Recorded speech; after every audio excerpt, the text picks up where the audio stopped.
Khammam BRS MP అభ్యర్థి నామా నాగేశ్వరరావు ఎన్నికల ప్రచారంలో దూసుకుపోతున్నారు. నగరంలోని పెవిలియన్ గ్రౌండ్లో నామా ఎన్నికల ప్రచారం నిర్వహించారు. వాకింగ్ చేస్తున్న ప్రజలను కలిసి ఓటును అభ్యర్థించారు. గ్రౌండ్లో చిన్నారులు, మహిళలు, క్రీడాకారులను కలిసి మాట్లాడారు. క్రీడాకారుల సమస్యలు అడిగి తెలుసుకున్నారు. బీఆర్ఎస్ ప్రభుత్వ హయాంలో జిల్లాలో జరిగిన అభివృద్ధిని వివరించారు.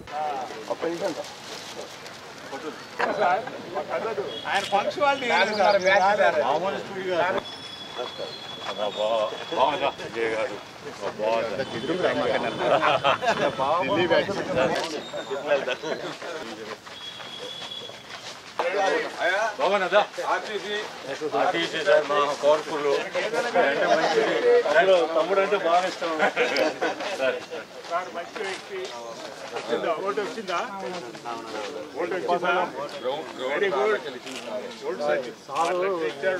మొత్తం డెవలప్ చేసి పైప్ లైన్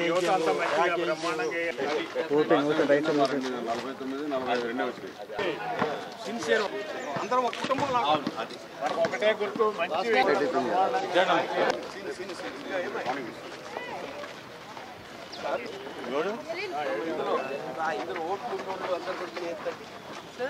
ఓటు ఎవరికి వచ్చింది కొత్తగా? ఓటు రాలేదు అబ్బాయి, 18 సంవత్సరాలు కాలేదు మీకు?